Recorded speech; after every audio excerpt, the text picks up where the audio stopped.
सुनसान अंधेरा जंगल और आधी रात। इंसान तो क्या, शायद प्रेत भी उस अंधेरे में आगे बढ़ने से घबराएंगे। पर ये क्या?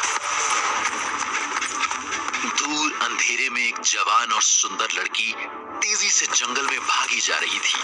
लड़की क्या, शायद खुद इंद्र की चहेती अप्सरा मेनका ही जैसे जमीन पर उतर आई थी।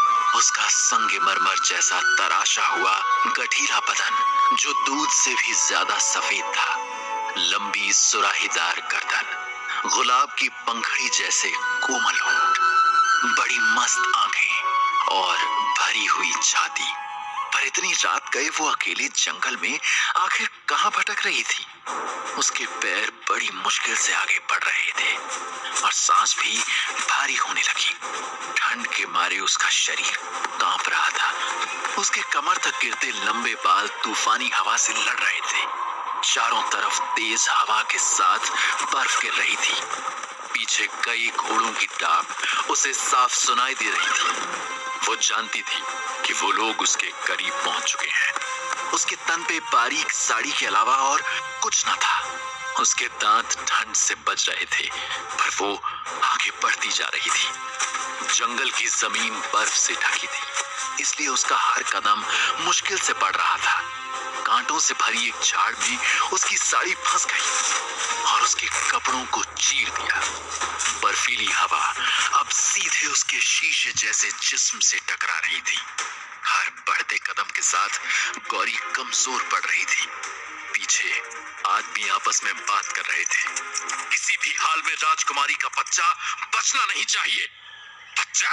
पर उसके साथ तो कोई बच्चा नहीं है। महल से तो वो अकेली ही निकली है। गधे, बच्चा उसके पेट में है। पहला आदमी झल्ला के बोला। गौरी ने एक हाथ अपने पेट पर रखा, जैसे वो हाथ से अपने बच्चे तक आने वाली मुसीबत को रोक रही हो। कि तभी उसका पैर ढीली बर्फ पर पड़ा और वो बर्फ पर फिसलती हुई मीलों नीचे जाकर पेड़ से टकराई और बेहोश हो गई। कुंदन बैरागी ने चांदनी रात में चमकीली बर्फ पर राजकुमारी को बेहोश पाया। उसके तन पर कपड़ों के नाम पर सिर्फ चीथड़े बचे थे। बैरागी उसके नीले होंठ और सफेद पड़ते शरीर को देखकर समझ गया था कि उसकी सांसें जमना शुरू हो गई हैं। बैरागी ने राजकुमारी की सुराही जैसी गर्दन के नीचे हाथ डाल के उसका चेहरा ऊपर किया। इसमें कोई शक नहीं कि राजकुमारी गौरी एक बहुत ही खूबसूरत लड़की थी। कुंदन के हाथ की गर्माहट का एहसास होते ही गौरी ने अपनी कमजोर आंखें खोल दी। बैरागी हड़बड़ा के हाथ हटाने लगा तो राजकुमारी ने अपना कांपता हुआ बर्फीला हाथ उसके हाथ पर रख दिया, जैसे वो नहीं चाहती थी कि कुंदन अपना हाथ हटाए। राजकुमारी ने अपनी आंखें बंद की और अपने सर को कुंदन के सीने पर गिरा दिया। कुंदन बैरागी ने एक हाथ उसकी खुली कमर के नीचे डालकर उसे अपने शरीर के और पास खींचा। कुंदन अब गौरी के कमजोर दिल की धड़कन को साफ महसूस कर सकता था। गौरी जो घंटों से बर्फ में पड़ी थी, इंसान के शरीर की गर्माहट के एहसास से कुंदन की बाहों में सिमटती चली गई। कुंदन जानता था कि गौरी की जान बचाने के लिए उसे कई सीमाओं को लांघना होगा। उसने एक एक करके अपने कपड़े उतारे। बर्फ में पड़ी गौरी कुंदन को देख रही थी, पर जब कुंदन उसके ऊपर झुका तो गौरी ने बड़ी मुश्किल से अपने हाथ में कुंदन का हाथ लिया और अपने माथे पे लगी चोट तक उसकी उंगलियां ले गई। चोट गहरी थी, इसलिए खून अब तक पूरी तरह से जमा नहीं था। बैरागी की उंगलियों पे खून लग गया। गौरी ने बैरागी की उंगलियां अपनी सूनी मांग पर लेकर रख दी। बैरागी एक पल के लिए सोच में पड़ गया, फिर उसने राजकुमारी की मांग भर दी। गौरी ने अपने शरीर को बैरागी के हवाले कर दिया। बैरागी ने गौरी के ठंडे बदन को खुद से जोड़ लिया। गौरी के शरीर में जमती बर्फ पिघलना शुरू हो गई।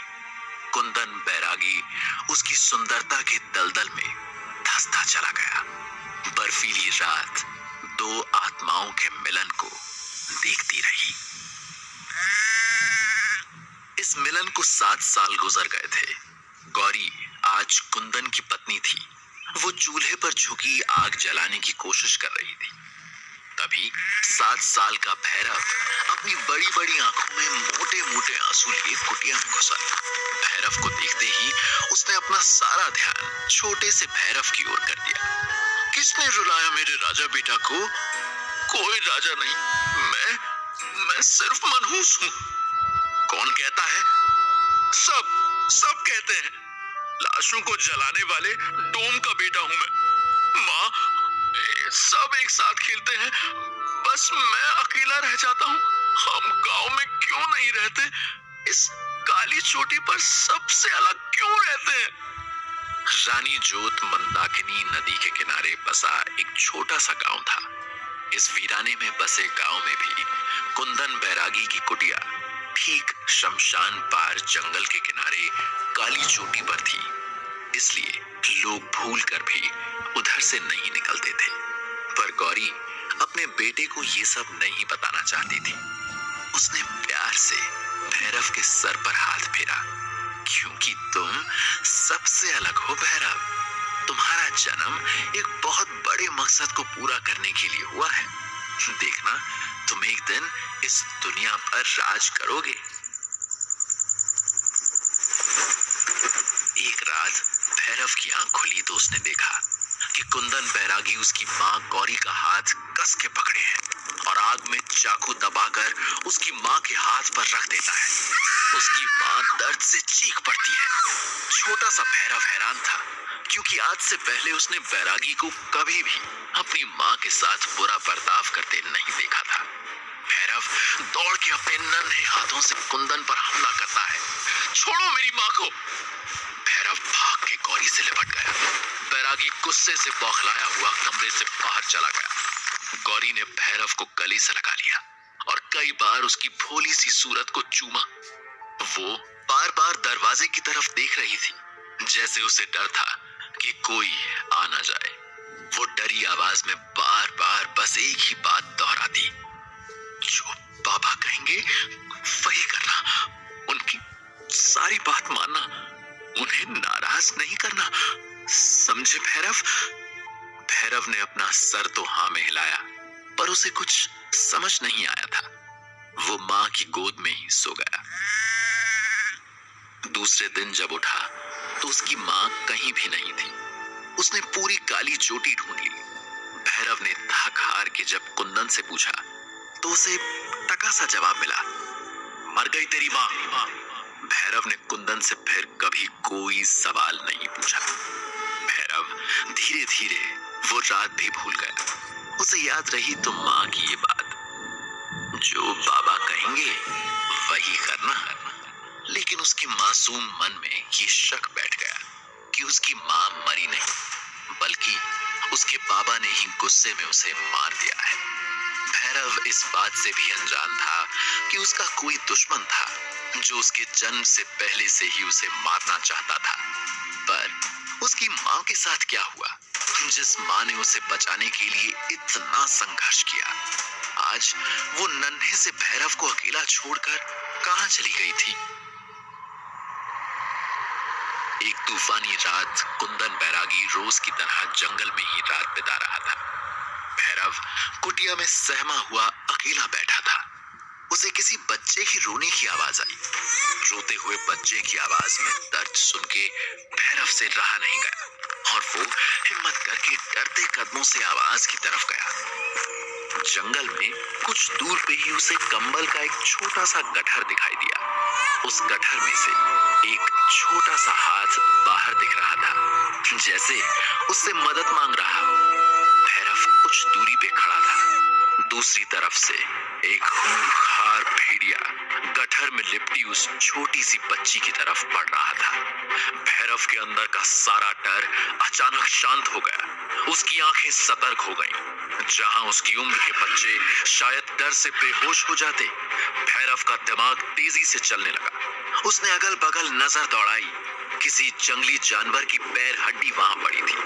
भैरव ने धीरे से झुककर हड्डी उठाई और धीमे धीमे भेड़िए की तरफ बढ़ा। भैरव भैरव जब बच्ची के बिल्कुल करीब पहुंच गया तब भेड़िए ने सर उठाकर उसे देखा। दोनों एक दूसरे की आंखों में आंखें डालकर कुछ देर देखते रहे। भैरव सिर्फ 10 साल का था, पर चेहरा डर की जगह जैसे किसी अद्भुत शक्ति से चमक रहा था। भेड़िए ने 2 कदम पीछे लिया और भैरव के ऊपर छलांग मारी। भैरव अपनी जगह पर जमा रहा। जब भेड़िया हवा में ठीक उसके ऊपर आया और अपना मुंह खोला तो भैरव ने उठाई हुई हड्डी उसके मुंह में डाल दी। भेड़िया लुढ़क कर बगल में गिरा। भेड़िया मुंह में फंसी हड्डी में उलझ गया। 10 साल के भैरव की नजर चारों तरफ के जंगल के अंधेरे पर पड़ी। उसने देखा कि वो लोग एक नहीं, कई चमकीली आंखों से घिर गए हैं। ये चमकीली आंखें दर्जन भर भेड़ियों की थी, जो भैरव और मासूम बच्ची को नोच नोच के खा जाना चाहते थे। भैरव ने झट से कंबल में लिपटी बच्ची को उठाया और पूरी ताकत से कुटिया की तरफ भागा। कुछ देर तक तो उसे अपने पीछे दौड़ते भेड़ियों की आवाज आ रही थी, पर उसके कुटिया पहुंचते पहुंचते वो आवाजें जंगल में पीछे छूट गईं। कुटिया के अंदर पहुंचकर भैरव ने छोटी सी बच्ची को देखा। वो शायद अभी कुछ घंटों की ही थी। भैरव का छोटा सा मन ये सोच ही नहीं पा रहा था कि कोई इतनी सुंदर और छोटी सी बच्ची को अंधेरे जंगल में भेड़ियों के लिए कैसे छोड़ सकता है। उसे समाज पर गुस्सा आया, वही समाज जो उसे मनहूस और छोटी सी बच्ची को बोझ समझता है। भैरव ने उस रोती हुई बच्ची को गले से लगा लिया।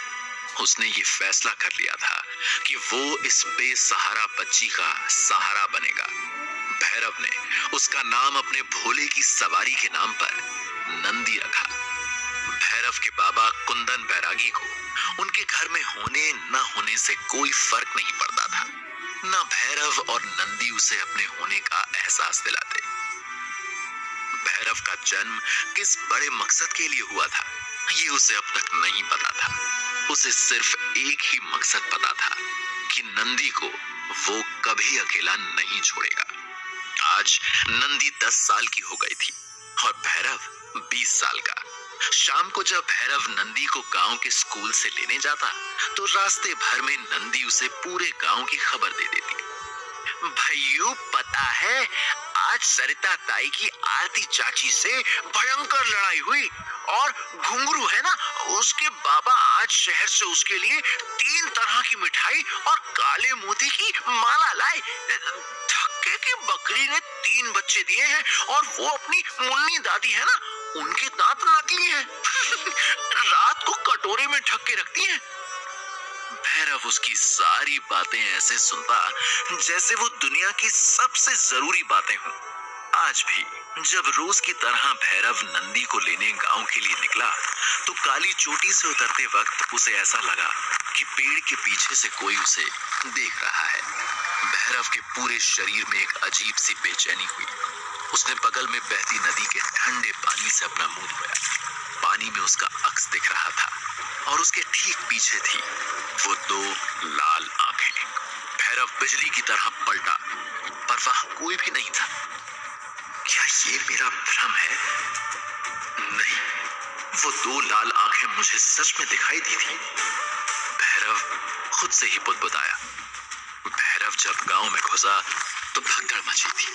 पूछने पर पता चला कि नदी किनारे फिर एक लाश मिली है।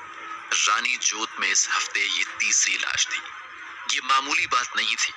पूरे गांव में एक डर का माहौल छा गया। भैरव भी भीड़ के साथ नदी किनारे पहुंचा तो सामने एक आदमी की लाश पड़ी मिली। गांव का कोई भी आदमी डर के मारे आगे नहीं बढ़ रहा था। भैरव आगे बढ़ा और लाश को पानी से खींचकर जमीन पर लेकर आया। उसने लाश को गौर से देखा। लाश की गर्दन के ठीक नीचे चाकू का घाव था और जिस्म पर 3 गहरे अंदर तक चीरते हुए घाव। लोग आपस में फुसफुसा रहे थे, किसी जंगली जानवर का काम है, तीनों लाशों पर एक जैसे घाव हैं। बिरजू बाबा बोले, 1 हफ्ते में 3 हो गए, अब तो शाम के बाद घर से निकलना खतरनाक है। किसी ने कहा, सूरज डूबते ही नाकाबंदी करवानी पड़ेगी। एक तो अच्छे शिकारियों को जंगल में भेजकर इस जानवर को मरवाना होगा। अमृत चाचा बोले, पर भैरव पूरे जंगल को अपने आप से ज्यादा जानता था। वहां कोई ऐसा जानवर नहीं था जो ऐसा घाव कर सके। तीनों घाव में बराबर की दूरी और चीरे की सफाई से भैरव की समझ में आ गया था कि ये जख्म किसी हथियार से ही किया गया था। पर सवाल ये था कि ऐसा हथियार गांव में किसके पास हो सकता है। रोज की तरह दोपहर का खाना खिला के भैरव नंदी को सुलाकर जंगल से लकड़ियां लेने गया। भैरव लकड़ियां लेकर जब घर आया और देखा कि कुंदन बैरागी दरवाजे की चौखट पे बैठा लंबी सांसें भर रहा था, जैसे कहीं से भाग कर आया हो। बैरागी से कुछ भी पूछने की हिम्मत भैरव के पास नहीं थी। बैरागी ने कुटिया की छत से एक ढीली बिल्ली खींची और अपने हाथ के सामान को बिल्ली के पीछे कुटिया की छत पर छुपा दिया। भैरव की नजर तब जाके उसके हाथ पर पड़ी। कुंदन बैरागी के हाथ में खून से सना एक त्रिशूल था। त्रिशूल की 3 नुकीली धार ठीक वैसा ही घाव बना दी जैसा नदी पर मिली लाश के ऊपर था। क्या गांव में हो रही हत्या का जिम्मेदार कुंदन था? तभी भैरव ने देखा कि कुंदन के हाथ और सीने पे ताजे खून के निशान थे। उसे अचानक नंदी याद आई। भैरव के हाथ से लकड़ियां छूट गई। वो भागता हुआ कुटिया के अंदर पहुंचा तो देखा दीवार पर खून की छींटें थी और खून से लथपथ नंदी अपने बिस्तर पर पड़ी थी। क्या कुंदन ने ही नंदी को मार दिया? राजकुमारी गौरी की जिंदगी का क्या राज था और क्या है भैरव की जिंदगी का सच? जानने के लिए सुनते रहिए पॉकेट एफएम।